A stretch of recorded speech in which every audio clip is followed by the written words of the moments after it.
जय श्री कृष्णा दोस्तों, स्वागत है आपका मेरे चैनल पर। आज मैं आपको पुरुषोत्तम मास महात्म्य का 28वां अध्याय पढ़कर सुनाऊंगी।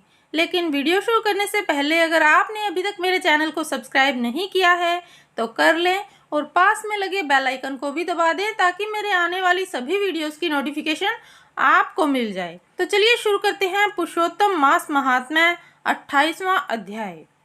श्री नारायण कहने लगे, हे नारद, इसके पश्चात वह अत्यंत दुखों को भोग कर बंदर योनि को प्राप्त हुआ।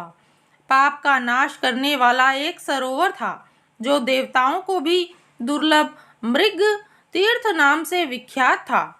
इस तीर्थ में वह ब्राह्मण फलों की चोरी के पाप से बंदर की योनि को प्राप्त हुआ। नारद जी कहने लगे, हे प्रभो, करोड़ों पापों से युक्त वह बंदर उस तीर्थ में कैसे बसता रहा? श्री नारायण बोले, चित्रकुंडल नाम का कोई वैश्य था, उसकी तारका नाम की स्त्री थी। इन दोनों के पुरुषोत्तम मास करते हुए पुरुषोत्तम मास चला गया। पिछला दिन आने पर स्त्री सहित चित्रकुंडल ने अत्यंत प्रसन्नता के साथ उद्यापन किया और उद्यापन कराने के निमित्त स्त्री सहित वेद वेदांग को जानने वाले ब्राह्मण को बुलाया। हे नारद, वहां धन के लोभ से कंजूस ब्राह्मण भी पहुंच गया। जब उद्यापन विधि समाप्त हो गई तो चित्रकुंडल वैश्य ने स्त्री सहित ब्राह्मणों को अत्यधिक दान देकर प्रसन्न किया। उसकी बहुत सी दी हुई दक्षिणा से ब्राह्मण अति प्रसन्न होकर अपने अपने घरों को चले गए।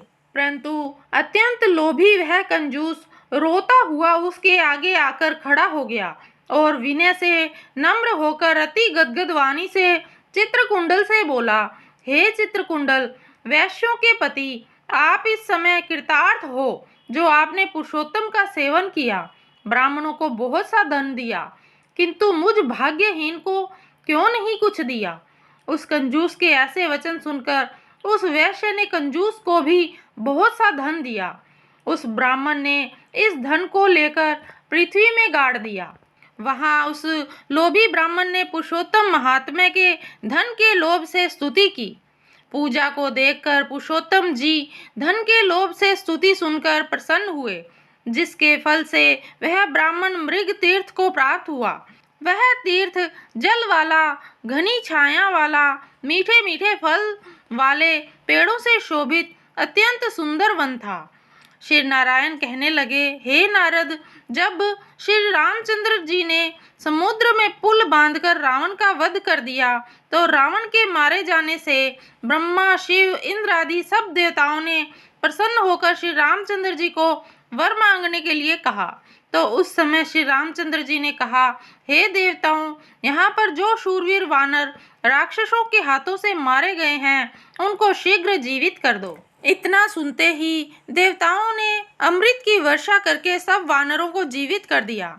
जीवित होकर सारे वानर जय जयकार कर उठे। फिर श्री रामचंद्र जी विमान में बैठकर चारों ओर खड़े हुए वानरों को कहने लगे, जहाँ जहाँ पर मेरे ये बहुत काल तक जीने वाले वानर बसेंगे वहाँ वहाँ पुष्प फल वाले वृक्ष हो जाएंगे, नदी मीठे जल वाली हो जाएगी, शीतल सुंदर सरोवर होंगे।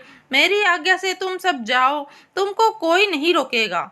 हे नारद, फिर वह लोभी वानर पर्वत जैसा बढ़कर बहुत सी भूख और प्यास से युक्त लोभी हो वन में विचरने लगा। जन्म से ही उसके मुख में पित्त की पीड़ा थी। उस पीड़ा से रात दिन उसके मुख से रुधिर बहता था और वह अत्यंत पीड़ा युक्त होकर कुछ भी नहीं खा सकता था।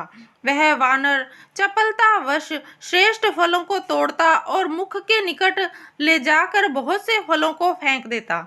इस प्रकार नित्य प्रति निराहार रहते हुए दैव योग से पुरुषोत्तम मास आ गया। उस मास में भी वह उसी तरह शीत, वायु आदि से पीड़ित रहा। कोई समय कृष्ण पक्ष में गहन वन में विचरता हुआ वह प्यासा अमृत जैसे कुंड के जल को पीने को समर्थ नहीं हुआ, परंतु भूख से व्याकुल होकर भी चपलतावश वृक्ष के ऊपर चढ़ गया। एक वृक्ष से दूसरे वृक्ष पर जाता हुआ कुंड में गिर गया और 5 दिन बाद मृत्यु को प्राप्त हो गया। तभी एक विमान वहां पर आया जो नाचती हुई अप्सराओं और सुंदर गाते हुए गंधर्व किन्नों से सुशोभित था। इस प्रकार सुंदर शरीर को धारण कर वह महाभाग वानर अपने शरीर को देखकर अत्यंत आश्चर्य को प्राप्त हुआ और कहने लगा कि मुझ महापापी को यह विमान का सुख जो अत्यंत पुण्य वालों के लिए नियुक्त है कैसे मिला। मैंने तो कभी कोई सुकृत किया ही नहीं जिससे मैं हरि के स्थान को प्राप्त होऊं। इसी के साथ ही पुरुषोत्तम मास महात्म्य 28वां अध्याय समाप्त होता है। 29वें अध्याय की वीडियो एंड स्क्रीन पर लगी हुई है, वहां से क्लिक करके आप उसे देख सकते हैं। तो दोस्तों, ये वीडियो आपको कैसी लगी कमेंट करके अवश्य बताइएगा। अगर आपको ये वीडियो अच्छी लगी तो इसे लाइक कीजिएगा, शेयर कीजिएगा और मेरे चैनल को सब्सक्राइब करना ना भूलिएगा और पास में लगे बेल आइकन को भी दबा दें ताकि मेरे आने वाली सभी वीडियोस की नोटिफिकेशन आपको मिल जाए। धन्यवाद दोस्तों, मिलते हैं अगली वीडियो में। जय श्री कृष्णा।